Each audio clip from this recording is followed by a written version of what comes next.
Hey YouTube, Wes here today for another episode of Beer Geek Photography. Today we're out here at the beautiful Morningside Nature Center here in my hometown of Gainesville, Florida, and we're taking a look at the Canon 70D DSLR. And you might be saying to yourself right now, hey Wes, didn't you just buy a 70D less than a year ago? And yeah, to be totally honest, I did just buy a 70D back in November. I got a really great deal on it. At the time, I did know that the 80D was imminent. It was going to be coming in the next 6 months no matter what.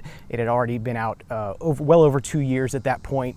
I knew it was going to be an 80D coming, but I took a gamble. I thought, I'm going to get this camera. It's a great deal, and I think I'm going to be okay with that.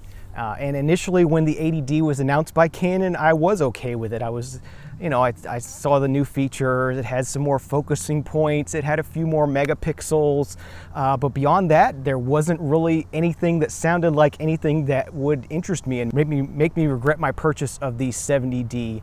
And then after a few months, the 80D reviews started coming out from the reviewers here on YouTube and online and whatnot, and they were finding some more things that were really interesting to me, some more things that I look for in a camera, some more things that sort of I feel hold me back in my photography. The top level of that, the number one feature that I think this camera, the 80D, is offering now that the 70D didn't offer me is an improved dynamic range. When I'm out here photographing in the wilds of Florida, where I like to be, there's a lot of dynamic range, a lot of really bright, super bright areas, a lot of really dark areas. And when you get into a situation where you have those areas in the same photograph, you sort of have to make a decision. What do you want to keep? What do you want to throw away? You can't capture it all in one frame. A lot of times you're losing dynamic range and losing detail in the darker areas, or losing detail in the highlights, depending on what you choose. And it can be frustrating to me. With that being said, as the reviews started coming out for the 80D, a lot of the reviewers were finding out that the dynamic range on the 80D was greatly improved over the 70D and other Canon cameras of the past. Some other manufacturers, particularly Sony and Nikon, do offer improved dynamic range in their cameras. They are definitely ahead of the competition as far as Canon goes, as far as the dynamic range goes. Versus those other systems, I feel that Canon has a much better ecosystem, particularly when it comes to lenses and the lenses on the sort of the consumer end of the lens spectrum. Much better selection of lenses as far as, usability goes, as far as affordability goes. You have this great 50mm 1.8 lens that Canon has that you can regularly find for, if you're willing to buy a refurbished one directly from Canon, you can get it for about $90, which is a killer deal. This is a must-have lens. We have the great pancake lenses that make for a really small, compact camera, which with real high-quality image quality. You got the 24mm and the 40mm pancakes. They're both 2.8 lenses, so they're fast. They work really great indoors if you're at a party, shooting an event somewhere where you don't have the room to back up. These work really great, particularly on a crop sensor body like these are. You have the great 10 to 18mm wide angle lens that's really affordable. It has image stabilization. You can shoot at really low shutter speed with that lens because it's a wide angle lens and it has image stabilization. It really offers a lot to as far as composition, as far as creativity go. So I just feel that Canon in general offer a much better ecosystem, particularly on the consumer sort of lower end spectrum. Sony is still pretty new to the game. They have a great sensor. They're still pretty new to the game. Maybe their ergonomics aren't quite there yet. The lens selection is not quite there yet.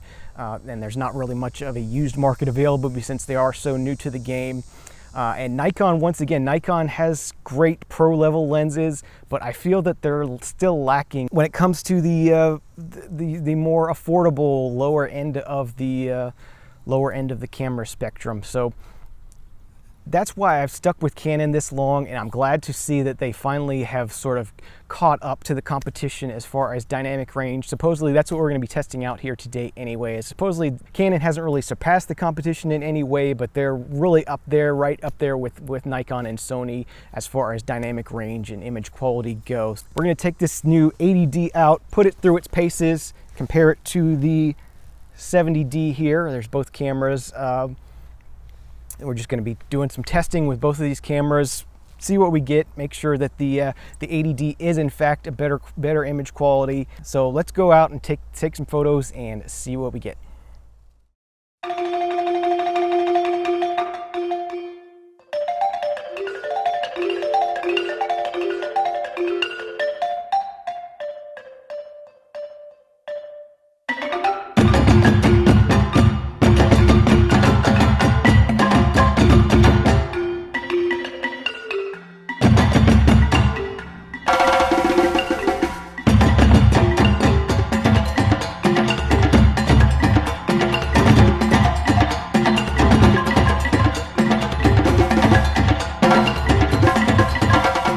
Okay, so I've had a chance to familiarize myself with the 80D, been shooting around with it a bit, getting used to it, pretty familiar, coming from the 70D, not that much difference as far as ergonomics goes and whatnot. So I wanted to go over to the farm area. I got a particular spot in mind I want to use to test detail, dynamic range, those kind of things. So I got a test scene I will set up for you here. I wasn't able to talk while I was over there. I've actually already done the test shots, and I just wanted to go through. I put the Canon 50mm 1.8, the Nifty 50. This is the new STM version. I used that on both cameras, the same lens, so that was in common. Same memory card. Both cameras were shot using live view autofocusing. I haven't had a chance to dial in the micro focus adjustment on the 80D yet with all my lenses. That's something that takes time. Just haven't had a chance to do that yet. So live view focusing will be sure that we got a nice sharp shot from each camera and multiple shots from each camera as well. The ISO was set at 100. Shutter speed was 40 on a tripod with a 2-second delay, so get rid of any kind of variables that could cause differences in the images. Just want to take a look at as I said, the dynamic range from both cameras and just the overall detail out of the cameras. Let's head on over there, do those shots, and talk about those shots. Okay, so here we are looking at the files from both the Canon 70D and the Canon 80D from the test shots I did, and I first off have to apologize. I messed up big time when I was out doing these test shots. I managed to forget that I had switched the 70D into shooting the absolute smallest JPEG it could possibly shoot and no RAW files, because right before I went to do this video, I was trying to get a shutter count on the 70D so I could tell the potential buyer of the camera what the shutter count was. So as you see over here, it's shot at 720 by 480, JPEG only. So that's all I have to work with. The camera is long gone. I sold it way back last year. I don't have another one to redo these test shots with, but I think I can still prove my point with what I have here, with what I have to show you, because it's quite interesting. Because the 70D was shooting JPEGs, it's going to have some contrast, some sharpness, some color, possibly some shadows and highlights kind of adjustments made to it. It's going to have some adjustments made to it that produces a better, improves what a straight out of camera JPEG or straight out of camera RAW file would look like.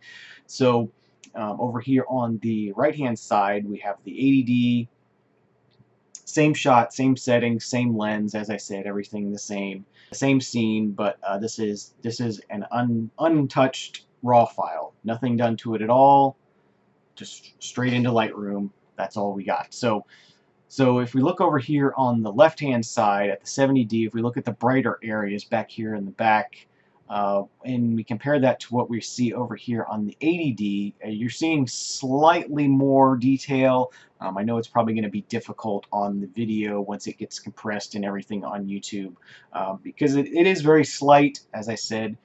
But you are seeing a little bit more detail here in the 80D, and as I said, an unedited RAW file versus an edited JPEG basically out of the camera. So you would expect the JPEG to have a lot more detail, but it just doesn't. And then if we move to the sort of the center of the images here and we look in the dark areas of this cane press, you'll see here on the 80D, on the 70D versus what we see here on the 80D, is you're seeing more detail in here.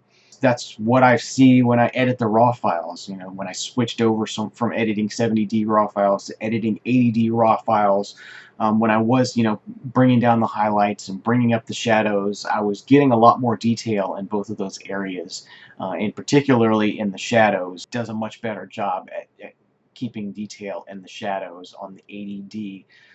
So I'm sorry I don't have, you know, exactly like things to compare to you, but I think this even proves my point even more, that even a straight out of camera raw file has more detail than an edited JPEG from the 70D. So kind of an interesting comparison here. I know it's not the same, but there are other comparisons online talking about the 80D raw files and showing how much more detail there are in them. So, but that's my finding as well. So that's what I'm reporting to you, and this is my best visual demonstration of the differences. Hope you can forgive me this time. In the future, I will do a better job. So let's go back to me a few months ago and close out this video.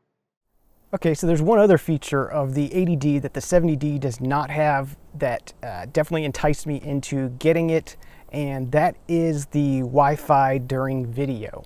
The 70D introduced Wi-Fi into the camera, which was great. It allowed you to do some remote photo shooting, transfer of images back and forth between your phone and your camera and things like that. That was really nice. But in order to shoot video, period, the Wi-Fi had to be completely disabled on the camera, meaning not just not connected to anything, it had to be disabled completely, like the camera never had Wi-Fi. So that added an extra step, extra frustration to be able to switch back and forth between Wi-Fi and shooting video, because I'm often using the camera for both shooting video. I shoot my beer reviews and my vinyl videos and whatnot with this camera, and it's really frustrating to have to be able to do that extra step to switch back and forth.